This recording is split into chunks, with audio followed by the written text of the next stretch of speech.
বাংলাদেশে আর কখনো ফ্যাসিবাদী আওয়ামী রাজনীতি হবে না। আওয়ামী লীগ কখনো বাংলাদেশে রাজনীতি করেনি, বরং তারা এখানে খুনের রাজত্ব কায়েম করেছে, গুমের রাজত্ব কায়েম করেছে, আয়নাঘর তৈরি করেছে।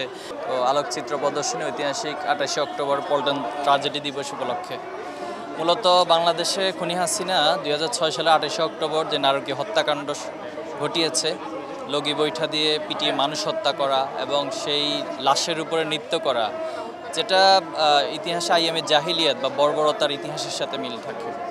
এবং বাংলাদেশে ফ্যাসিবাদ কায়েমের ক্ষেত্রে 28শে অক্টোবরের ঘটনায় একটা পাটাতন হিসেবে, একটা বীজ হিসেবে পরবর্তীতে কাজ করেছে।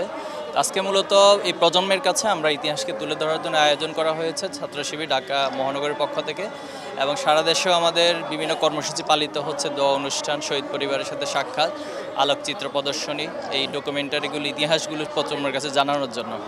আমরা আশা করছি এই ইতিহাসগুলো প্রজন্ম যত জানবে, খুনি হাসিনা এবং ফ্যাসিবাদ কায়েমের যে মূল পাটাতন বা তত্ত্ব, সেটাকে তারা উপলব্ধি করতে পারবে এবং ভবিষ্যৎ বাংলাদেশ বিনির্মাণের জন্য এই প্রজন্ম সচেতনতার সাথে অগ্রসর হতে পারবে ইনশাআল্লাহ। হ্যাঁ, দেখা যাচ্ছে 5ই আগস্টের পরে ছাত্রলীগের কিংবা ছাত্রলীগের মিছিলগুলো খুব ছোট ছিল, দিন দিন বড় হচ্ছে, এটাকে কীভাবে দেখছেন? এটা প্রথমত দুঃখজনক, এবং তাদের জন্য বলবো যারা দিবাস্বপ্ন দেখছেন যে বাংলাদেশে আবার ফ্যাসিবাদ কায়েম করবেন, তো তাদের যেহেতু বিগত সময় বাংলাদেশ থেকে লুটপাট করা অর্থ আছে, সেই অর্থকে তারা কাজে লাগিয়ে কিছু ভাড়াটে লোকজন নিয়ে এসে এই মিছিলগুলো করছেন, এবং সীমান্তের ওপার থেকে একটা অংশ তারা এগুলোকে প্যাট্রোনাইজ করছেন, অর্গানাইজ করছেন। তো আমরা মনে করব তারা এই দিবাস্বপ্ন না দেখে বাংলাদেশের বাস্তবতা উপলব্ধি করে তারা তাদের গতি প্রকৃতি ঠিক করবেন।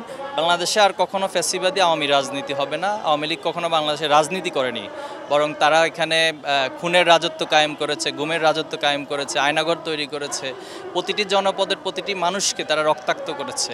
এজন্য তারা আসলে বাংলাদেশের রাজনীতি করার অধিকার রাখে না। এনসিপি শাপলা প্রতীকে নির্বাচন করতে চায়, কিন্তু নির্বাচন কমিশনের গ্যাজেটের শাপলা প্রতীক নেই। তারা বলেছে শাপলা না দিলে নির্বাচন কমিশন পুনর্গঠন করতে হবে। দেখুন, এক্ষেত্রে ছাত্র শিবিরের জায়গা থেকে আমরা আমাদের কোনো নিজস্ব বক্তব্য এখানে দেওয়া উচিত না।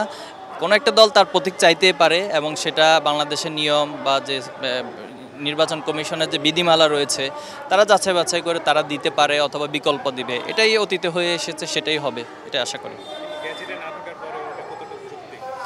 না, সেটা তো হচ্ছে তাদের দলীয় বিষয়, এবং নির্বাচন কমিশন সে বিষয়টা দেখভাল করবেন এবং তারা সিদ্ধান্ত গ্রহণ করবেন।